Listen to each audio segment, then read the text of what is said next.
And it's not on. Good morning. There is a sign-up sheet up front that anybody would like to speak to a measure. If they come up, put their name and the bill they would love to speak on, and if they're for or against.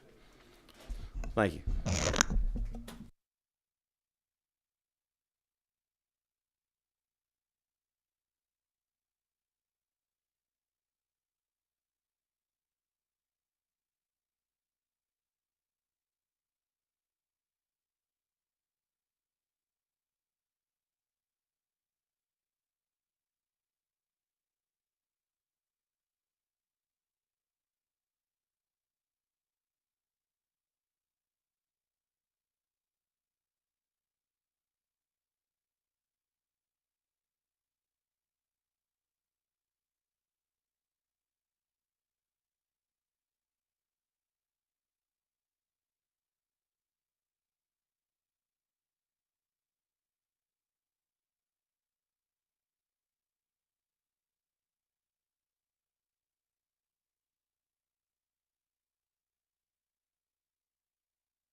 That's right. Well, That's right. I'm gonna break this up. Good morning. It is 8 o'clock. We will go ahead and get started. We've got 4 bills on the agenda today. Before we start, I'm going to ask Vance Smith if he'll open in prayer this morning, number 26. Be glad to, Mr. Chairman. Thank you. Lord, we do thank you for this beautiful day you've given us, and help us to continue to thank you for all the blessings you give us. We ask that you be with our families, spouses, children, grandchildren while we're away. Keep them safe. Help us to do your will and serve the people of this great state. We ask all this in your name. Amen. All right, the first bill we're going to take up this morning is House Bill 242. Chairman Hitchens, if you'll come to the table and present your bill. And I think we've seen this a couple times before, so.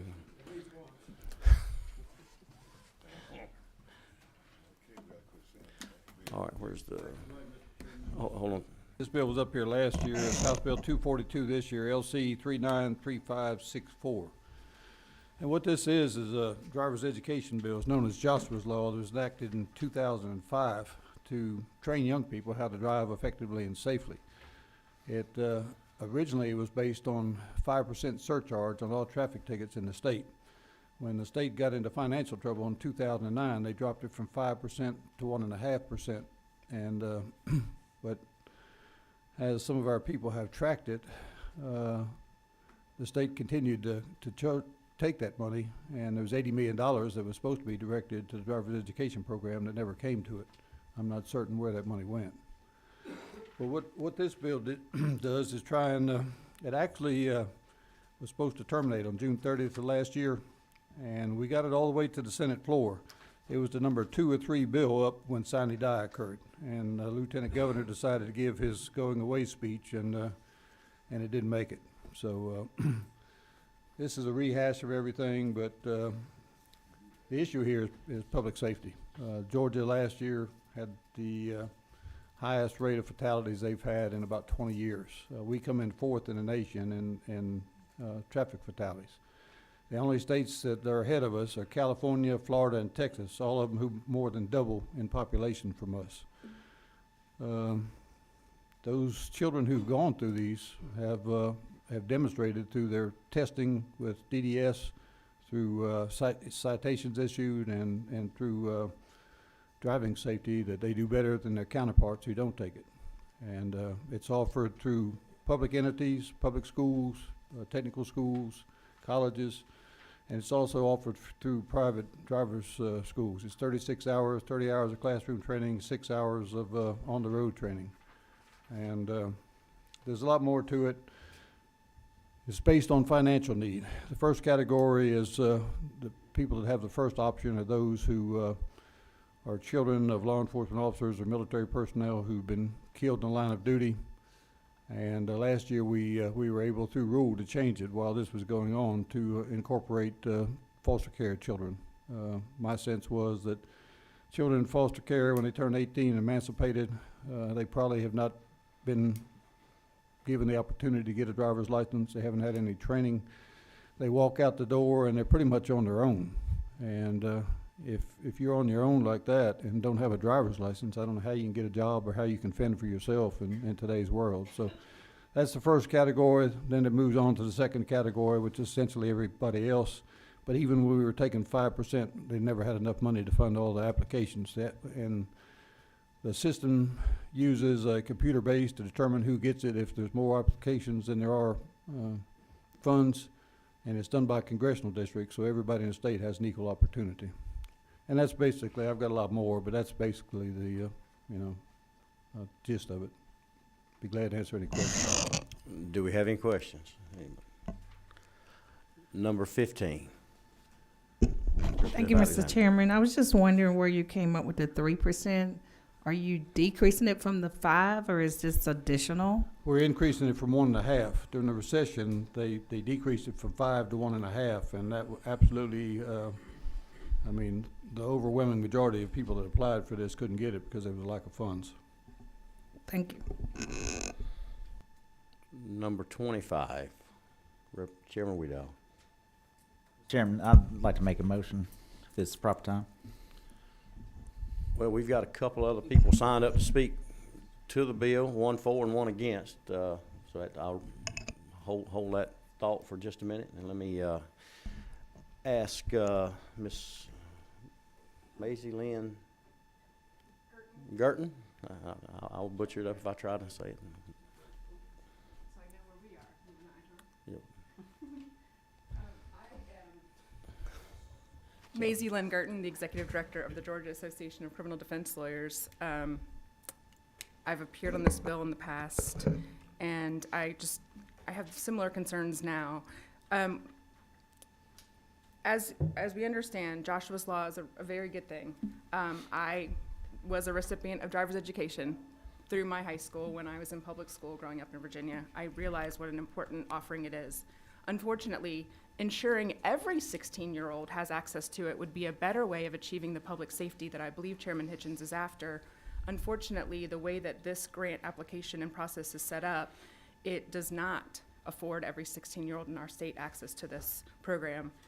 In fact, the grants are available, of course, between the ages of 15 and 17. Hopefully we can catch some of those children coming out of the foster care system. That would be a wonderful thing. Giving priority first to applicants who are the children or dependents of injured or disabled or killed first responders or military officers of the same is definitely a wonderful idea, but it doesn't take into account the equity issue that those children may or may not actually have financial need. I feel like in this moment I need you to know that my father's a retired law enforcement officer, 31 years. I don't diminish the work that those men and women do for us. I hold it very dear to my heart. At the same time, I realize that not everyone in the category that's eligible here actually needs the money to take this course. When we get down to the second priority people, these are people whose need is based on the fact that their household earns less than 175% of the federal poverty guidelines. So when we think about where this money is coming from, the fines and fees are being paid by people that are being prosecuted in our criminal legal system. When you look at the information on the state agency who are the experts in criminal defense, the Georgia Public Defender Council, they represent about 85% of those people facing prosecution in superior courts in our state. You probably know that GPDC's mandate does not include misdemeanor cases, which is where all of our traffic cases lie, right? They sit in our probate courts and our recorder's courts and our municipal courts. And that's where the lion's share of these these assessments are going to be collected. But when you think about the people that are being prosecuted in those courts, if we were to say that the same number applies, and I don't know if it does because it's really hard to get a number when you don't have an agency like GPDC overseeing all of the 159 counties and the municipalities within them, to know exactly how many people coming through that system are impoverished. But we know that a vast majority of them are. To qualify for a public defender in our state for a misdemeanor or a county ordinance, which is going to be our traffic tickets and traffic citations, you have to earn less than 100% of the federal poverty rate. So we are assessing these types of fees on people who are making, from a family of 4, less than $27,750 a year. For a family of 5, $32,470 a year. And we're asking that they fund not only public offerings of these courses, but private companies. And I know that one of my colleagues in the advocacy space is here to support this bill, who supports those schools. Know that those schools are allowed to charge up to $500 per student for these courses. The money that's being made off the backs of the poor in our court system are then funding these grants for people who may or may not actually have the financial need, people who are wealthier than them, because even for the financially needy people in this program, they go up to 175% of the federal poverty guidelines. So families that are earning $14,000 more a year than some of the people being prosecuted are getting these funds for these courses. By all means, let's find a way to fund this for every 16-year-old in our state. But let's not do it on the backs of the poor. If there are children in our state, 16 years old, whose families can afford this and are paying full freight out of their own pockets, surely out of $500 per course, we could find a way to share the extra with everyone. There's got to be a way to do this that doesn't further trap people in our criminal legal system. You might know that of the more than 430,000 Georgians who were on probation back in 2018, 40% of them were on probation for misdemeanor or traffic offenses, which means they were on probation in order to pay off fines and fees. So they're having to spend time on probation paying the fine that they incurred for the violation, plus fees like this one, and there are so many of these. Often ACCG will present at these types of hearings on bills like this to explain the vast number of percentage fees that are tacked on to these cases. And when someone's on probation, then they're also paying a fee to the private probation companies that run most of the probation programs in our recorder's courts, municipal courts, and state courts for traffic offenses. This is not the best way to make sure that 16-year-olds in our state are driving safely on our streets. We've got one question, number 16. Yes, sir. Thank you, Mr. Representative Chairman, and thank you for your comments. So is your recommendation this being needs-based as an interim step so we can cover all 16-year-olds? As an interim step, I would certainly prefer for it to be needs-based and for it to line up with the federal poverty guidelines that we use in other parts of the code. By extending it up to 175%, it's pulling in a larger number of people than benefit from other programs within our state statutory scheme. All right, one more to your question, or to your point, 80% of all misdemeanor probation, which is where these fines are coming underneath, is misdemeanor probation. 80% of Georgians on misdemeanor probation are done so through a private probation company. So it's a moneymaker, true? It is, but I just want to say, so nearly 40% of those that are on probation are there for misdemeanor and traffic offenses. Of those 430, this is a 2018 Right. number. But 80% of all Georgians on misdemeanor probation are going through a private probation company because it's a moneymaker. I don't know the numbers, but yes, private probation companies are making money off of supervising people who cannot afford to pay up front all that they are fined or assessed in fees when they are being held responsible for violating a traffic offense in our state. It's 80% of those Yes, folks thank on you. that I kind of just probation didn't are want to through speak the for a number probation that I didn't company. know. Okay, Representative, thank you. thank you. Is that all? That's all the questions. At this time, we have one. Mr. Chairman. I agree with most of what she said, but with criminal justice reform, the monies have gone down substantially because they put in diversion programs for people who don't have the ability to pay. the judge diverts them and they do other things besides having to pay. And I think there's a reduction too in the private probation business, and she's very honest about what she said there. It is a money-making opportunity that, typically people who don't have enough money get put on probation. They pay along, but they also have to pay the probationers, and I've always been opposed to that too. But the money's really dropping in this, and I'm in the budgeting business, and the crime victims fund came up $3,500,000 short this year because of the drop in the number of citations that are going out that fund that program too. So. All right. We have one other signed up to speak for the bill. Are you, Mr. Barris? You've come to the podium and state your name and who you're with.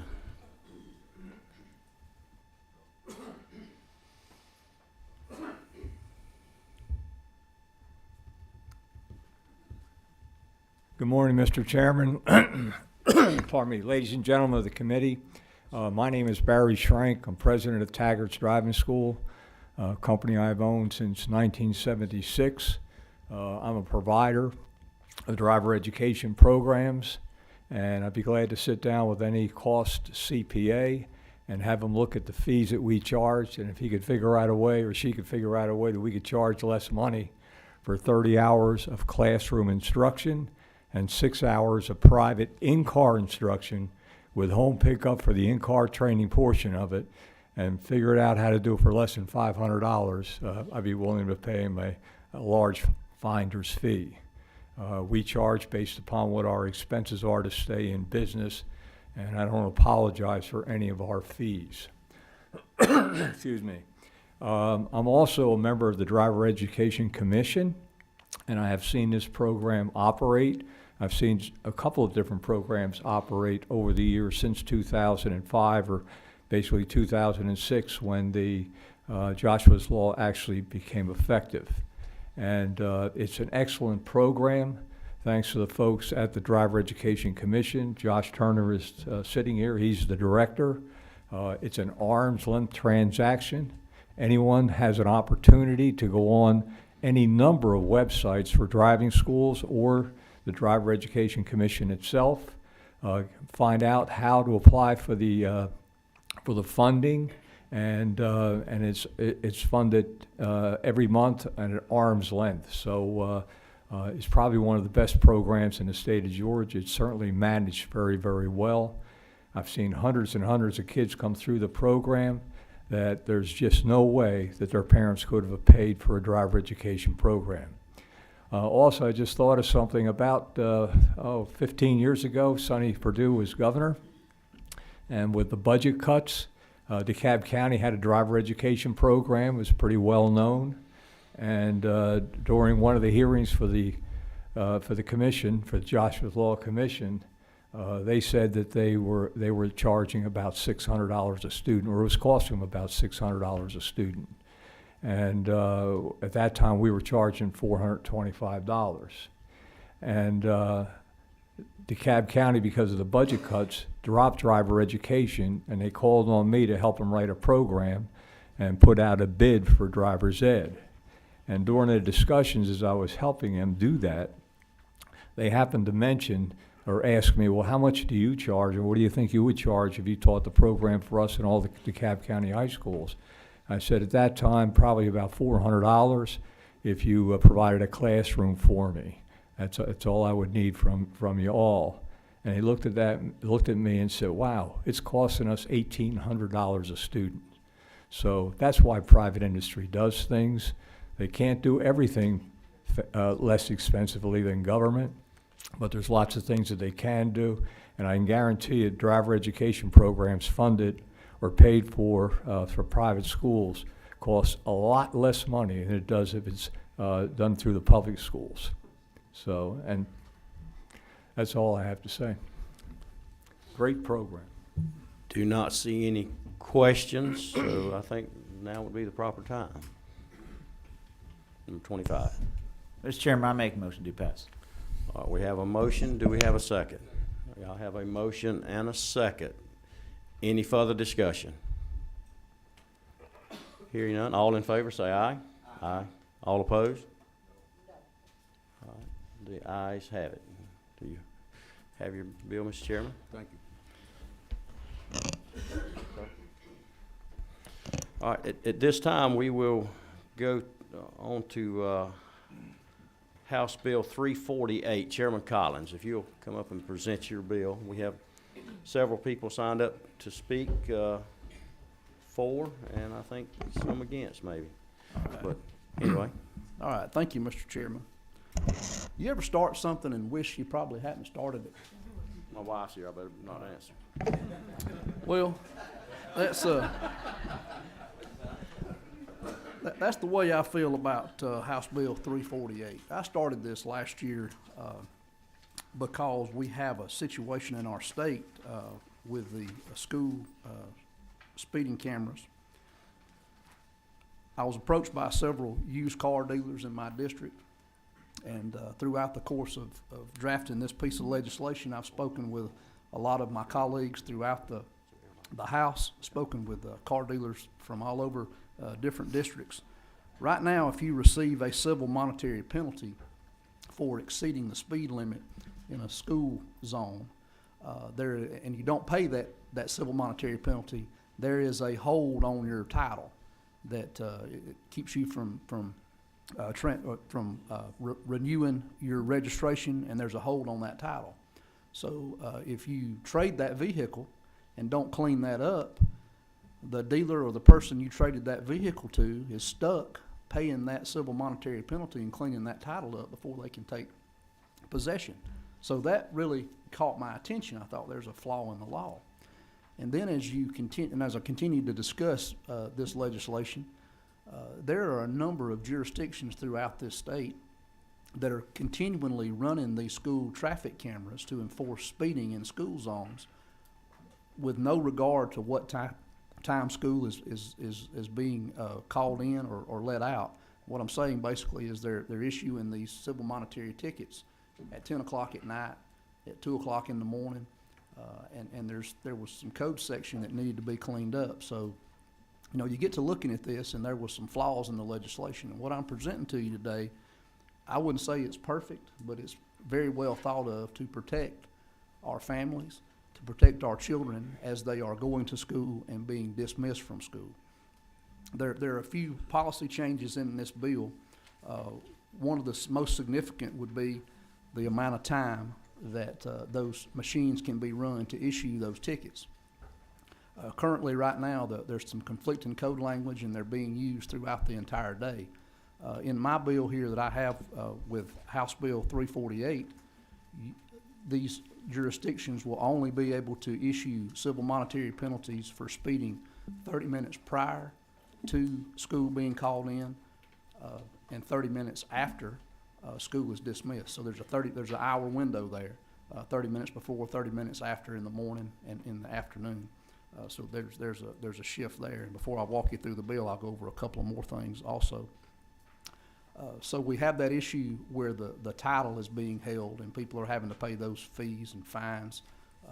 So what I did on this piece of legislation was to say the local governing authority who issues that civil monetary penalty gives you 60 days to pay your fee.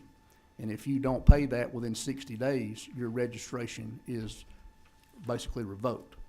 So we're putting some teeth into this. There are a lot of folks that get these civil monetary penalties and just don't pay them. Their registration is put on hold. They sell the car, and the penalty falls off. So, Mr. Chairman, and this will apply to red light cameras as well, not just school zone cameras, as far as the putting a lien on it's school bus cameras. It's just school zone cameras. School zone and cameras and school bus cameras. That's the Cameras only that are thing in this mounted bill. on school buses. Okay. That is correct. So that is a policy shift. We're going to be, if this legislation is passed, we're going to be revoking the registration if the ticket is not paid within 60 days. Another thing that we're doing here in a policy shift is right now, before one of these camera ticket machines can be installed in a school zone, you have to have the governing authority, whether that's the county or the city, along with the school system, applying for the permit with GDOT to be able to install that machine. I personally think that's a much better avenue to take. Your local governing authority is in charge of public safety on that right-of-way, on that road where that school is located. So, in my opinion, they should be the one to be applying for that. And school systems should be focusing on educating our young people. So this also too, in my mind, it brings about transparency and accountability. If you have issues with those machines and the ticket camera machine, you go to one jurisdiction. You're not being bounced back and forth. The school system can't say, oh, this is on your local county or city municipal government. The buck stops with them. So that's another shift in what we are doing here with House Bill 348. So if you'll open the bill up there, you'll see in section 2 we are talking about, or section 1 actually, the school zone is going to be the existing state local ordinance where a school zone is concerned. If you go to section 2, you will see that we talk about having the automatic safety enforcement device. There has to be warning signs announcing the reduction of the speed limit for the school zone, and shall include lights which flash yellow while the reduction of the speed limit for the school zone is in effect.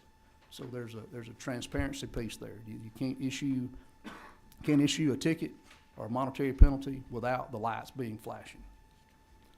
So if you continue throughout the bill, you see we just cleaned up a few things and took off the time that was previously. Go down in section 5, it talks about 30 minutes prior to and 30 minutes after the school's official starting time, 30 minutes prior to and 30 minutes after the school's official dismissal time, when violations of over 10 miles per hour are exceeded. That's when they can issue those tickets. Now, I did put one caveat in because I have a school in my district that has facilities on both sides of the road. It's a city street. So I know that probably occurs in a lot of different districts throughout the state, and I wanted to be respectful and thoughtful of that, because in my opinion, if you have a school that has campuses on both sides of a road, they should be able to run those cameras all day long during the operation hours of instructional time at school. I didn't want to take that ability away. In my district, we have baseball fields and parking lots on one side of a city street, and then the main campus is on the other. And so throughout the day and during those instructional hours, there are young people that are going back and forth. And I thought that would be a way that we could make sure and be thoughtful and considerate of different circumstances throughout the state, and not completely tie the hands of local governments.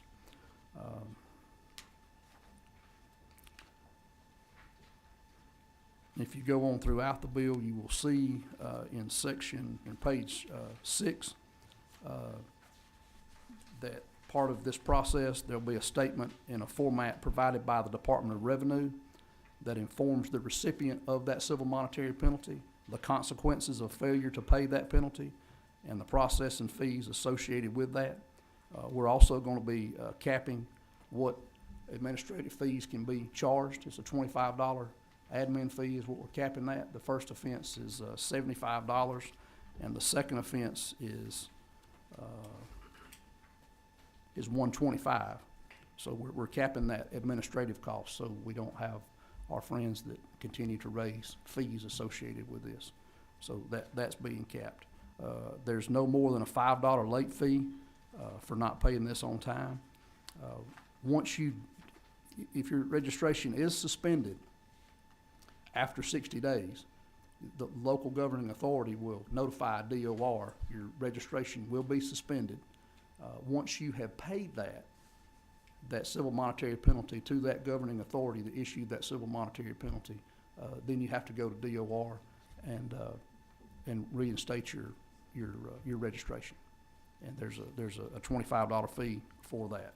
So we are doing a policy shift away from what we were doing, but ladies and gentlemen, this is being narrowed in scope. We're taking this window and we're closing it down, and we're requiring transparency from local governing authorities, from these ticket camera companies that they're only going to operate these cameras during these certain periods of time. The lights are gonna be flashing, and I think it's a good piece of legislation. On the back side of it, you can see toward the end of the bill in section 10, we are bringing the same process to the school bus camera tickets as well, where you pass a school bus with the arm out. That's all being brought together to where you have the civil monetary penalty of not payment. Your registration is suspended. And Mr. Chairman, with that, that's pretty much the genesis of this bill. And, you know, if the committee feels like there are some changes that should be made or need to be made, I'm amenable to that. I just want to get this thing fixed and cleared up. I think there were a lot of unintended consequences of this legislation, and it was good legislation. It protects our young people during a very vulnerable time. I know I'm fortunate enough to live close enough to the Capitol to where I take my child to school every day. And when you're in that car rider line, you know, you've got kids that may be unbuckling, trying to get a book bag. They're trying to get a school project and get together and everybody get on the same page before you open that door up. And so I think it's imperative that we make sure and protect those school zones during those times. All right, number 6, Chairman Prince. That's a question. Thank you, Mr. Chairman. Chairman Collins, thanks for bringing this bill a lot in here. I got a couple of questions, though, Yes, if you sir. don't mind. Okay. Yeah. The cameras, these are mounted in school zones In or on school school zones. buses? They're in school. These are mounted in school zones, and then they're, on the back of the bill, it discusses the cameras that are mounted on school buses. Okay, now, But- and my concern there is, do they not, and because you talk about the time of day, Yes. these things are going off, Yes. should they not have a time stamp on that picture?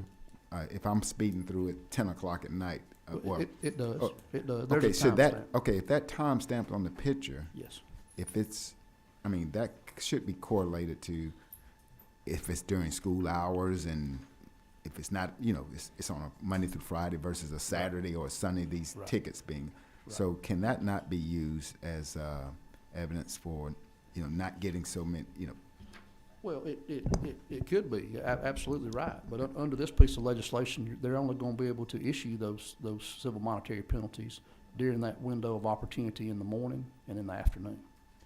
Exactly, and that picture, I mean, if it goes off, that picture should be during that time. That's frame. correct, yes, Okay, good. that's correct. Then the second thing, you mentioned the cost of the flashing lights Right. piece, and I know they have them in a lot of school zones, but not in every school zone. Right. What does that cost come to? Who does that cost come to? Is Well, that the local school board? That's your local governing authority. That would be. So that's their cost that they would If they're have to gonna eat. install this machine, then they would have to do that. If it's on a state, I believe it's on a state right of way, the GDOT will help with that.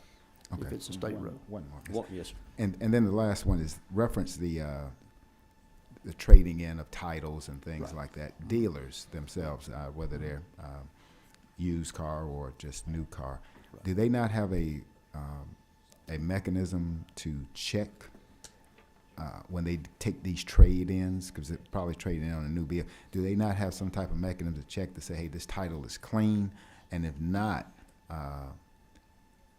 should that be on them because they're accepting this? They're accepting this trade-in because they want to sell something else I'm- to I'm- sort of offset that cost. I've never Thank you. talked to a dealer that's told me that they had the ability to check that.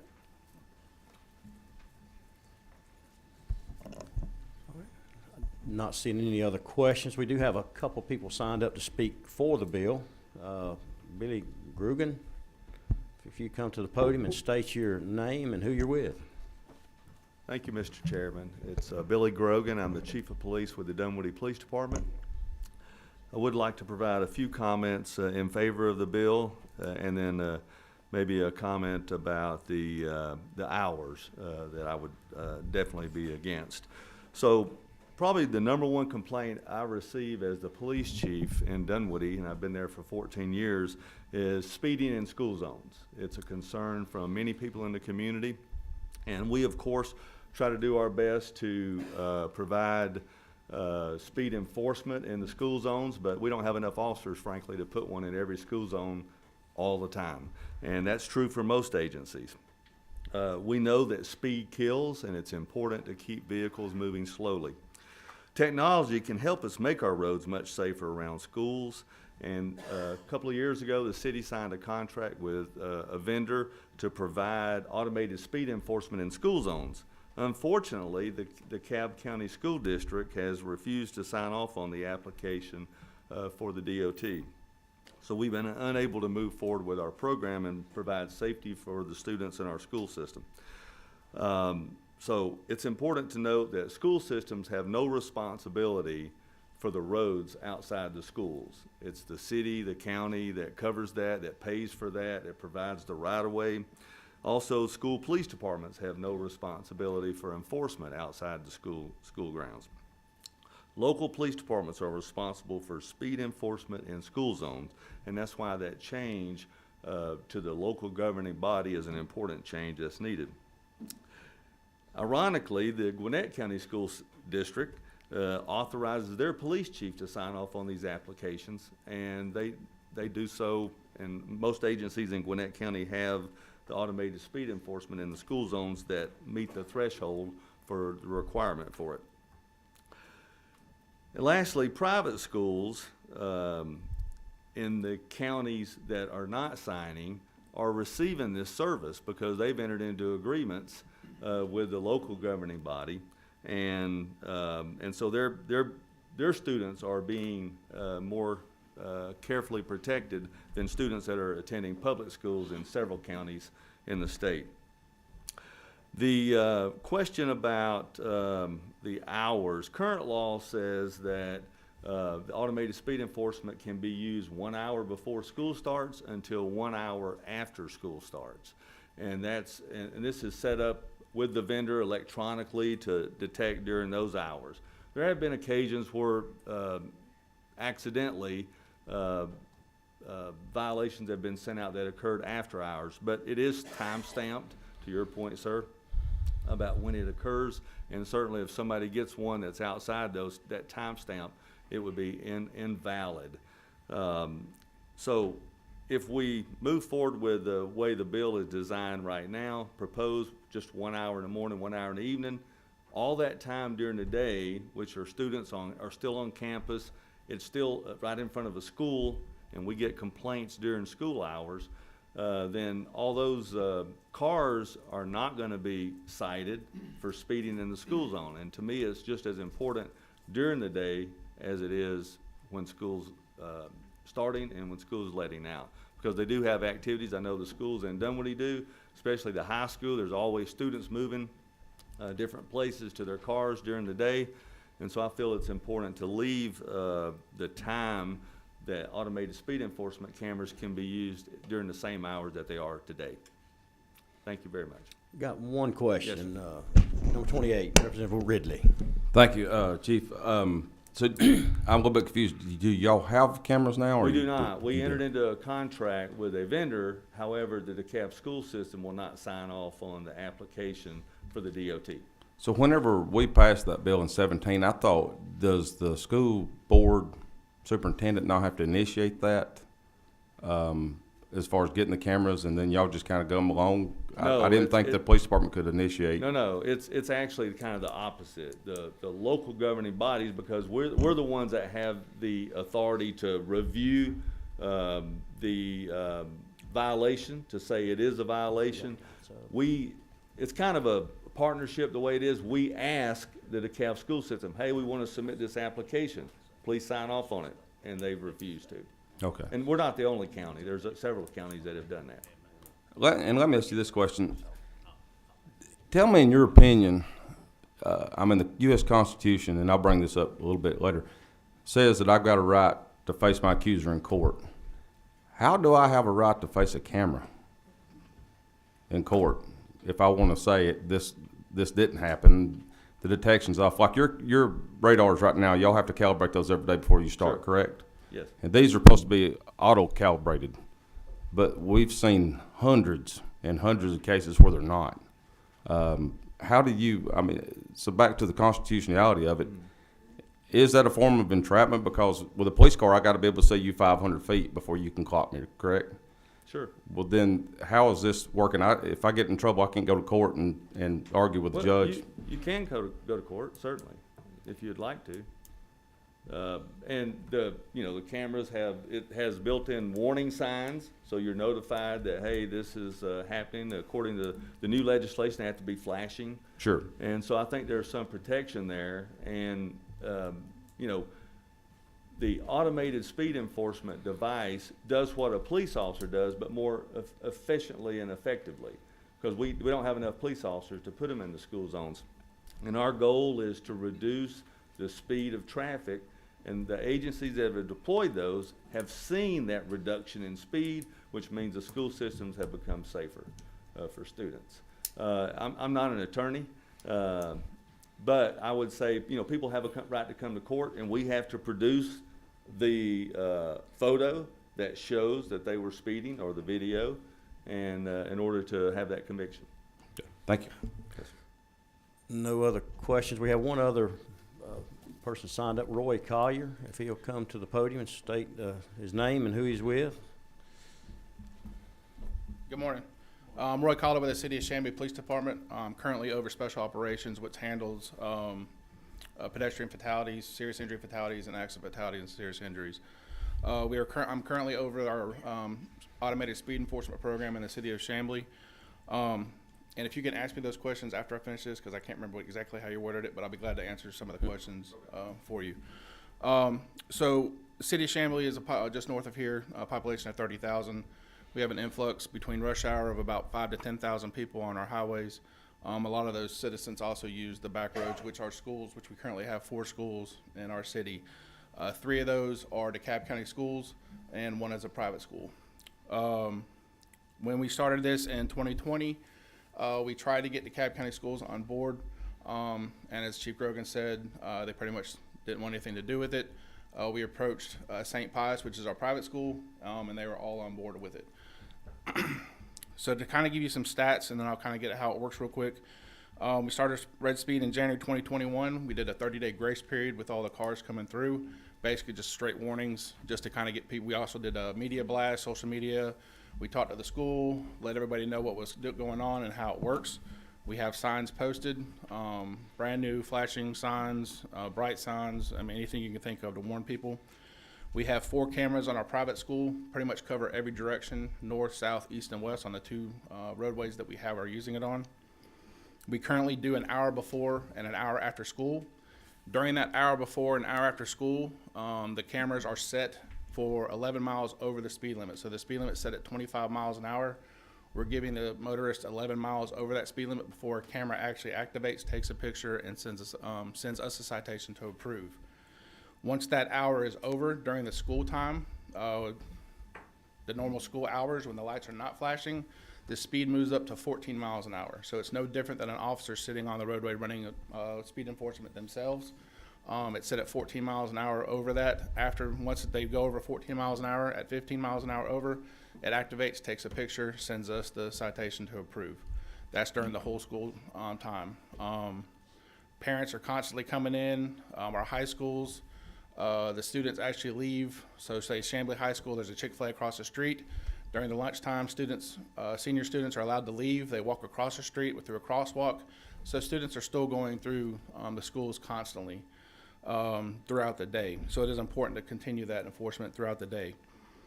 2021, we started the full-time enforcement. In February of 2021, we started full-time. And a lot of the questions does it work?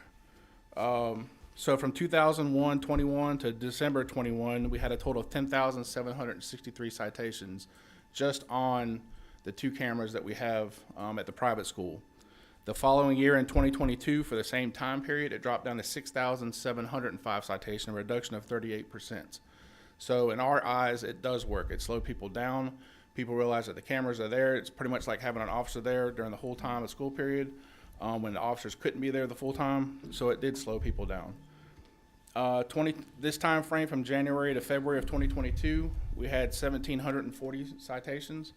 This same time from January 2023 to February 2023, we're only at 985 citations, so that's a reduction of 43%. So we're actually lower than we were the year before. And that's going to continue to increase that, I believe. What we'd like to do in the future, like the bill states, is allows the city to be able to go into these schools, because we're actually enforcing the city right-of-way and the city roadways as well. And just to give you some stats, Chamblee High School has 1,700 students. Again, a lot of those during the school hours walk across the street, and we do have we try to do speed enforcement as much as we can, but just like every other department in the state, a lot of us are short, so we have a hard time of getting officers all the time. And if you could repeat your question, sir, I'm sorry. I got new ones now. Okay. So my first one was the constitutionality of not being able to, if you get a ticket under the U.S. Constitution, it says I got a right to face my accuser in court. Who am I facing in court? So when the citations come, right now there's two of us, myself and the officer in the back, are responsible for checking the citation. When the citation gets put into the system, it's sent to us. We go online and check it. It pops up with all the list of violations with the camera, or with the picture of the citation of the car, the tag number, timestamp, how fast the speed was. We look at all that information, make sure everything's correct. We hit approve, and it's then sent to the violator. If the violator wants to contest it, they file a form, and they come to have their court date. Myself or Officer Grizel will show up in court. We have all the documents. The system that we use, the vendor that we use, self-calibrates every morning, just like an officer would just before they're supposed to. If there's any issue with the thing, it shuts the camera off and it doesn't work. We get a notice, and we contact the vendor to fix it. Since we've been using it, there have been no issues with the calibrations itself. There have been other issues with power going out, resetting the system and stuff like that, but actually validating that the system is working properly, we have no issues with that. So we bring all those documentations to court, just like I would if I was running laser myself or speed enforcement myself. I'd bring all those documents to court, show it to the judge, and then they present their side. If they're not driving, we try to ask them who was driving, so we can actually cite the right person. And then the judge will decide. Sometimes we dismiss. Sometimes the judge decides to dismisses it. Sometimes they decide to reduce the fine, or sometimes they just charge them the full fine. So that's pretty much how it's answered in court. All right, a couple more questions. What's the average school zone speed, I guess? Like, I know it's got to be, 10 miles below whatever the posted? Yes, so all of our school zones, when the school zones are flashing, are 25 miles an hour. It's 25? Yes, sir. And how many cameras do you say y'all have? We only have two so far. Two right now. What's y'all's, how much income did y'all get off those last year? I can email you the exact numbers. That's kind of out of my ranking file. I don't get involved with that. I know that a normal fine for just saying 14 over is $175 this is for if I was running if I was running if I was running and you got a ticket from me, the normal fine is about $175 depending on what the speed was. For the citation for the school zone is $75. Okay. And but the revenue wise, I don't get involved with that. That's my pay grade. And y'all just split y'all get 65? I don't know. I know there's a percentage that the vendor gets. I don't know what the percentages are. That was done before. It was pretty much put in my lap and said congratulations. Okay, thank you. But if I can get your email, I'll be glad to find those numbers for you and give them to you. How's everybody? All right. We've got 3 other questions, and we're going to have to move on because this is a hearing on it. Number 22, Representative McClain. Thank you, Mr. Chairman. And I guess what I was hearing is that you're saying you want to take the school systems out and let the police chiefs and the city, public safety take over and not involve the school system and so it's not that we're trying to take the school system out. Right now, the school system, including the school police, have no authority to enforce any speed enforcement. If there's an accident in front of the school, they call us. If there's any issues in front of the school, they call us.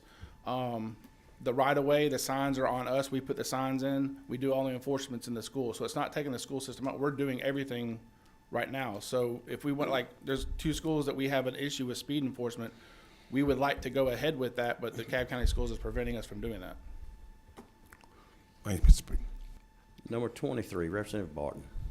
You mentioned all the citations, the number of citations. How many are during school hours and how many are not during school hours? I didn't break it down that way, but I'd be glad to find those numbers for you and get those to you within the week. Okay, thank you. Yes, sir.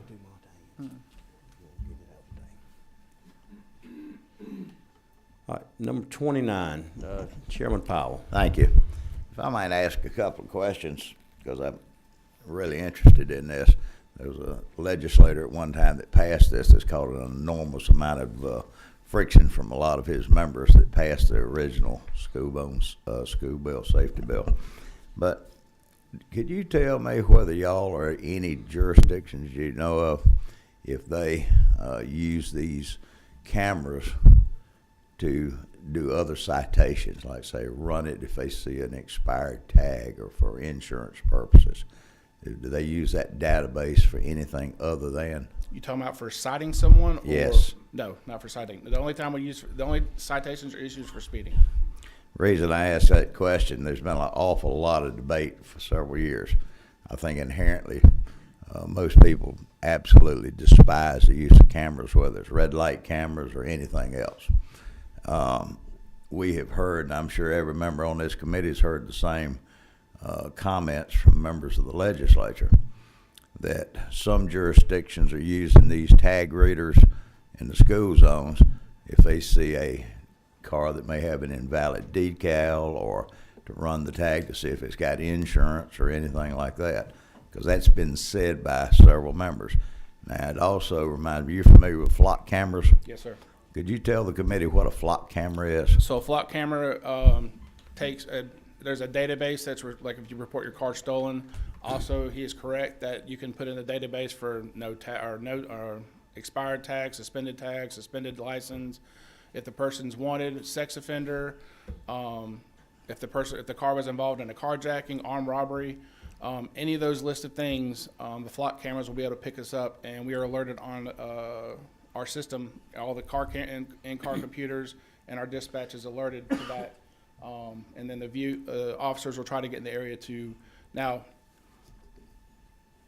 a majority of our officers only use it for the felonies, like the stolen cars, carjacking, armed robbery, sex offenders, and stuff like that. There are a few officers that you can narrow it down and put for an expired tag or no insurance. But if you did that, you wouldn't have anything, or we're too busy answering calls to be worrying about that.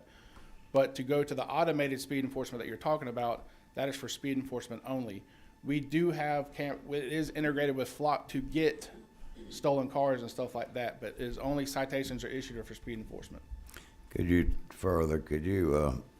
tell me what authorizes law enforcement agencies to use flock cameras? I mean, by law, school speed zone cameras were authorized because it was a non-criminal penalty. It was basically civil. Mm-hmm. A flock camera, could you tell us who authorizes or where the authorization comes to use a flock camera? I'm not familiar with who authorizes it, but it's no different than myself sitting at a red light running the tags myself. In the old days before we had flock cameras, in the old school ways, we'd sit at the stoplight, we'd run people's tags to see if they're stolen or if they're expired or if the registration is suspended or if the insurance was suspended. Now the flock cameras do that for us. Now what the bill is, I'm not familiar with what the bill is, who authorizes it. I can't answer that. Good, thank you. Yes, sir. Thank you. We don't have any other questions. Yes, Thank sir. you for coming today. Like I say, this was a hearing only. A lot of good comments. Mr. Chairman, you'd like to say anything else before we? I just want to say I think you've heard testimony from people who are I would call somewhat of an expert. They're professionals here in our state. They've been given the ability to enforce laws in their jurisdictions, and they have, I think, provided some compelling testimony as to why it's important that we do have these cameras to enforce speeding in school zones. I like them. I mean, I have a background in local government, and it does free up officers to do a lot of other things. I think the bill is well written in terms of providing some transparency. I mean, you got to be an idiot to drive through a school zone when you're warned and lights are flashing and you see traffic. And I think that the way that we slow people down is we hammer them, and we make sure that they understand that we're going to protect the young people of this state.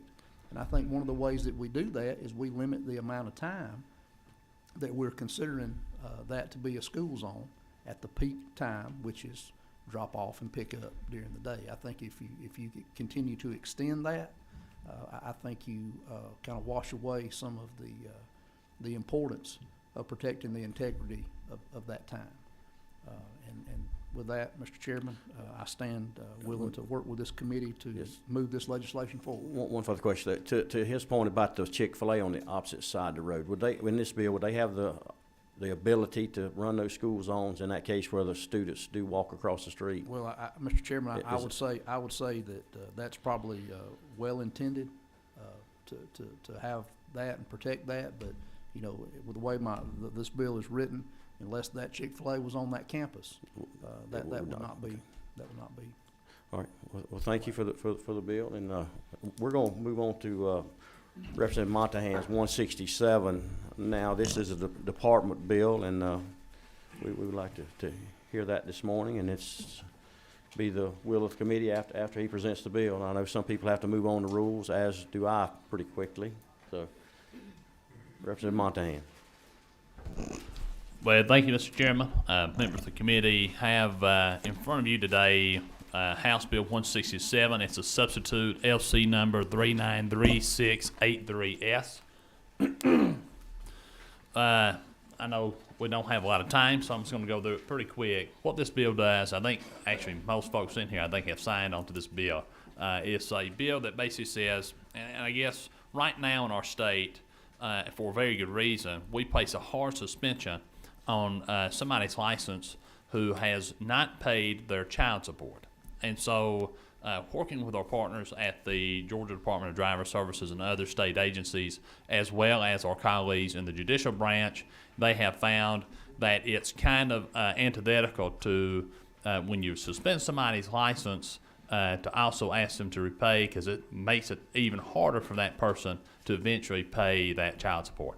And if our goal is to make sure that these children are getting the funds they need to put food on the table, to make sure they have the necessary supplies to go to school and otherwise, then it's important for this committee to make sure that we allow, and this is what the bill does, allows a judge at their discretion to give a person a limited driving permit to drive to and from work. That's it, bottom line. So this is a judge's discretion. They can have a limited driving permit to only go to and from work, not to and from anywhere else. Just allows them that opportunity to get back to work and get out of arrears. With that, Mr. Chairman, that is the bill. We do have, we've been working with our folks and our friends over the Department of Human Resources and DDS. We do want to put a date on this bill, so we'll be offering amendment in just a moment at your ready. We do have a couple questions. Sure. Number 6 waived. Number 28. Can the judge not already do that? No. So under current state law, there is no provision for a judge to use discretion to give a person a limited driving permit. Okay.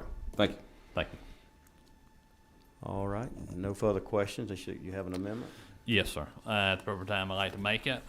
So on line number 3, after the semicolon, we're going to add to provide for an effective date. Then another semicolon. So you see there, after matters, semicolon, you're going to add to provide for an effective date, semicolon.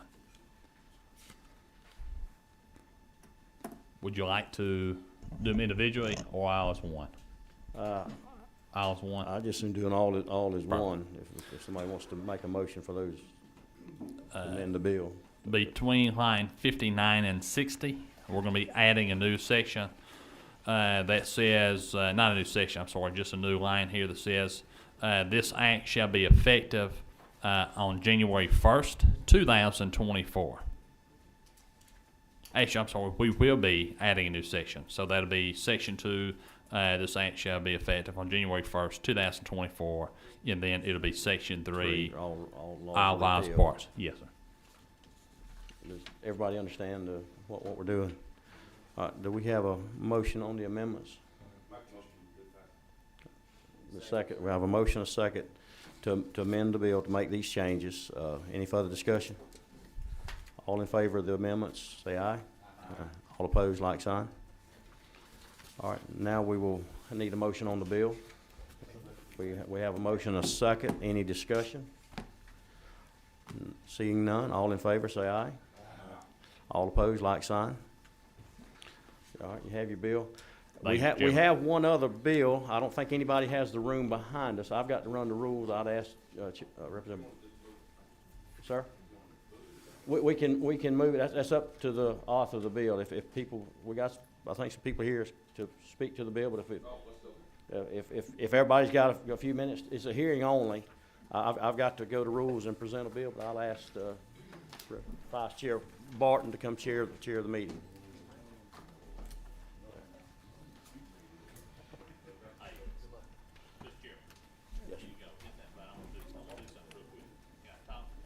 Yes. You got me. Before she leaves, I want everybody to recognize Miss Rebecca Corbett, the wife of Chairman Corbett, who is probably the most important person in this entire room, and we thank her for being here this morning. Absolutely. And I think some other questions, something you regretted not doing or starting, there you go. Hey, I'm trying my best, bud. Thank you. Corbett, is this your phone? I should have done it before my bill. Corbett, is this your phone? Yes, sir, I might need that. Yeah.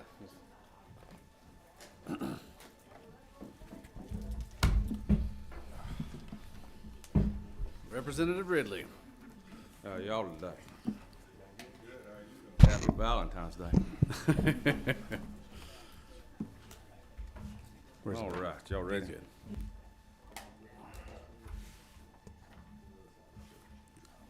Go ahead and present your bill that we're going to hear and only. I've got House Bill 301, LC number is 393746S. Now let me go ahead and start out by saying this. Y'all probably got some phone calls whenever I reduced the fine from on passing the bus from $250 to $10. Now let me just go ahead and say that far out front. That was a mistake on my part. The Legislative Council sometimes can't understand my mountain accent, and I'm sure I confuse her plenty over there. So all we were really doing in this bill is, and so that's been put back in this substitute. It's still $250. But what's been added to that section is it says no other additional fines. Fees or penalties should be authorized. If you look down on line 30 and 31, we reduced the fine from $75 the first time down to $50. Line 31 reduced it down to $100 for the second violation.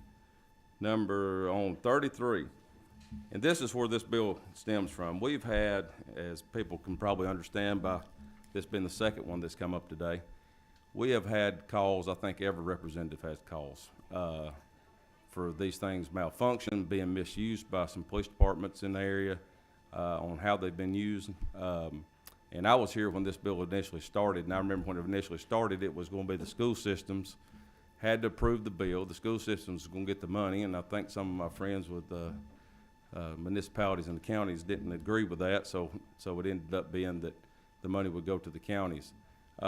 So that's how this bill started out, and it's got great intent. I got 3 kids that's in school. My wife's a school teacher. I understand the importance, and I don't think the data lies. We all can see that there's been a reduction of speeding in the areas, just like off what one of the officers said there, from one year to the next. But what we've got into several cases where they're getting the fine in the mail. A few weeks later, they're getting another bill for fees that's more or the same amount of the fines. And I could tell you one over around Athens right now, that the fine was $100. 2.5 weeks later, the guy gets a bill in the mail for $212 for nothing but fees to a company out of Utah that runs the cameras. Also, we talked about the flock cameras. They're not supposed to be being used, but we got a same county, got a guy that got a $200 fine for a tag being out of date. Well, I'm pretty sure the officer will come back up here, we'll ask, but I'm pretty sure that it's not even that much if he catches you with a license tag had been out of date. When questioned about it, they basically said, well, the law says, don't say we can do it, but it don't say we can't either. So there's been a lot of misuse of that, and I think that's what we're trying to nail down here. I think we all know it works. I think we want to keep our kids safe, but we've got some bad actors out there that we need to reel in a little bit on some of these fees. I think it's ridiculous for a company out of town to be charging more than what the ticket is for, that's been published on some of these things. And give you an idea of some of the stuff that we've seen, we gotta get these fees under control. I know there's malfunctions that's happened.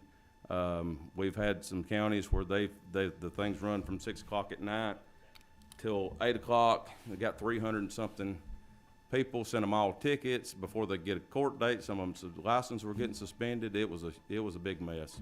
And I know things are gonna happen, but it just seems like it's happening a whole lot here lately.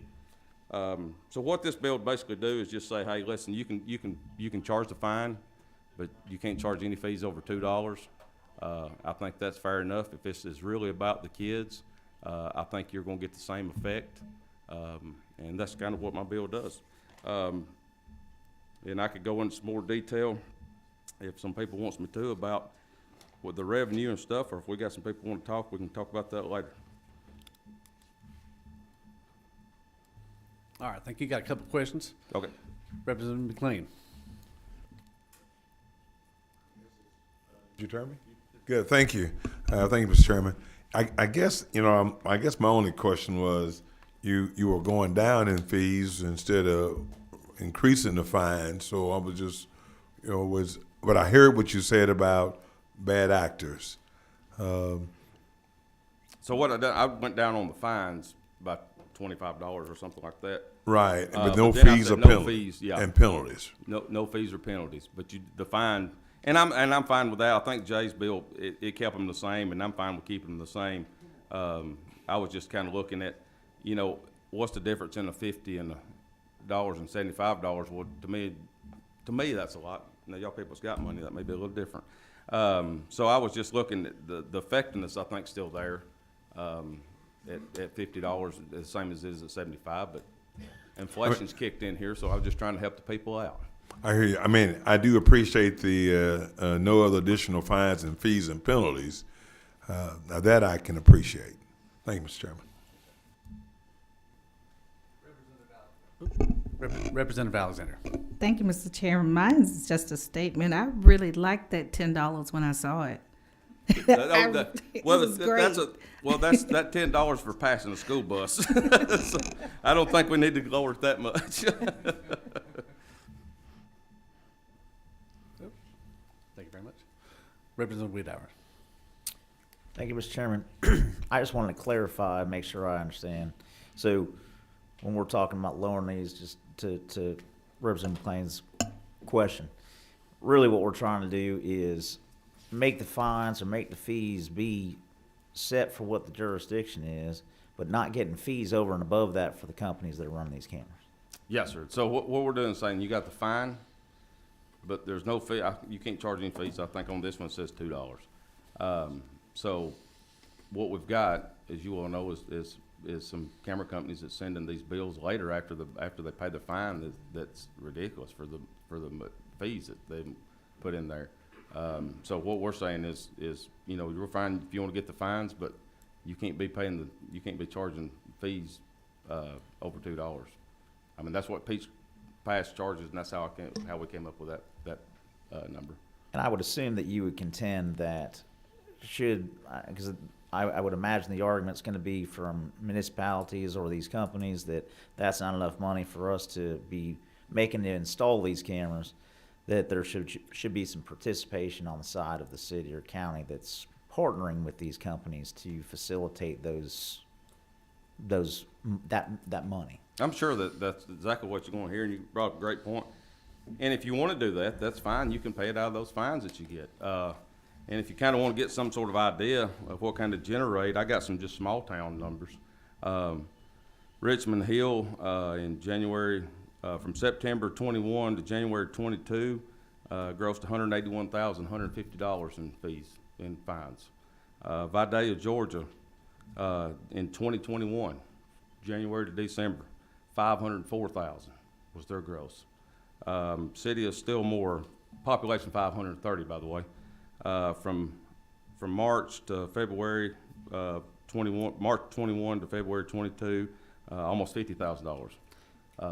If I may, what violations are they citing for in those examples? Speeding in the school zone. All right, thank you. And to further that, the city, you know, just like out of Vidalia, where it's 504,000, the city got 309,000, and then the company got 195,000 of that money. Now I don't know that that's including the fees. I don't know if that's just, I think that's a split on the 65-45 revenue, but then I think the fees are not being included in this number from what I'm understanding. Thank you. Thank you. We have a couple people who are here to speak for the bill and against. Which one? All right. Mr. Grogan. Thank you, Mr. Chairman. Billy Grogan, the Chief of Police with the Dunwoody Police Department. Current law says that the first violation is $75 and that any fee is $25 is the maximum that could be charged. And to me, rather than reducing these, it would be more important to add some kind of language in there to penalize people who are acting outside the law and hold them accountable, you know, possibly suspend their program, fine them, whatever you'd like to do. Because the vast majority of folks are following the law as it's written currently. And I think there is some truth to the fact that if the fines are lowered to the point that it's economically not viable for cities or vendors, private vendors, to do it, they won't do it. And, you know, most cities, especially some of those small cities, don't have the funds to be able to fund a program that requires this pretty expensive equipment and the necessary oversight of that. And so I think it's important, from my point of view anyways, to leave it where it is currently and add a penalty for those that violate it, the current law. Thank you, guys. Okay. No questions. Thank you. All right. And Mr. Ayers.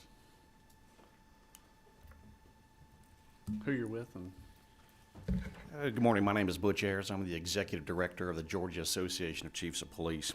Our association supports the use of photo enforcement technology in school speed zone enforcement and for passing stop school buses. We find that the technology is effective, efficient, and safer to both the motoring public and the officers themselves. The cameras do not have any bias except for vehicles that exceed the speed limit by more than 10 miles an hour and vehicles passing stop school buses. On my personal note, every day when I come to work, I actually drive through a school zone speed enforcement area. There's signage out there on the side of the road. It's flashing, and my driver navigation app, which is Waze, I use it all the time, it actually tells me, hey, there's a school zone speed cameras ahead. And what I've noticed myself is being acutely aware of the speed limit in the approaching zones when I'm in that area. And I notice the people that are traveling, it's a 4-lane road, traveling with me as they approach that area, even if the lights aren't flashing, everybody is slowing down to the correct speed limit. And of course, once they know they're out of that zone, they'll keep up. So what I'll say is I believe they're effective. The system works. These photo enforcement systems do work because the technology is there that can detect and record the violation. There's a deterrent effect because the drivers know that the system will record the violation and that there's a civil penalty associated with that. I think that we have to be careful about reducing the fines. If we get the fines reduced to such a point that it no longer is a deterrent effect, then I think we're going in the wrong direction. If you violate the peach pass, if you get in that lane without having a peach pass, that fine itself is a minimum of $25, including the toll that you did not pay. So I need just to make sure that we consider speeding through a school zone and passing a stop school bus. I think it's important that we continue to recognize those are serious violations. And thank you for your time and allowing me to address the committee this morning. Yes, sir. And I tell Mr. Parrish, I agree with everything he's saying. It's proof. The data don't lie about it is slowing things down. But I think we just got to get a handle on some of these companies that we've that we've got. I mean, all the ones that initially, when this bill was started, have all sold for a lot of money because, as you can see, this is a money-making deal. But I think we've got to get those guys under control, and some of the police departments that's misusing this equipment. You know, like one of the guys said that they do check then sign off on it. Well, somehow or another in Cherokee County, somebody signed off on 300 people at 10 o'clock at night that run off on it, and it was there's an article out there about that. But one question I did have earlier, and you may know this answer, the radars that are in there, are they certified radars for the state of Georgia? And if so, do you know what brand they are? I would imagine they are certified to be out. It's a speed detection device, but I don't know the specifics. Okay, thank you. And there are no more questions. Thank you. Gabrielle. Is there a, no. Hello, Mr. Chairman and fellow committee members. Thank you for your time today. I'm going to keep my comments brief. A lot of people already stated some of the points I wanted to make just in terms of these speed detection cameras. Our counties, well, I introduced myself. My name is Gabriel Carter. I'm with the, the Association of County Commissioners of Georgia. We represent all 159 counties. And our county commissioners are in a full agreement that these speed detection cameras do work to keep our school zones and communities safe. And we would like to, for the General Assembly, to continue to support these initiatives, these public safety initiatives. One thing that wasn't necessarily mentioned is with these fees that go to this private company, I think county commissions don't want to unfairly or unjustly place, harsh fees on local citizens. That's not our goal, but to bring that number down to zero may compromise the sustainability of the business itself to run these speed detection cameras. So we're just asking the author and this committee to consider a number that may work for this committee for the business to still be sustainable so that we can still have this important public safety initiative of these speed detection cameras. As counties, we don't have a fee number that we're advocating for, but just asking that the author and this committee work with those private companies to find a number that you all feel is fair, but still allows this company to administer this public safety initiative. Thank you. Well, thank you.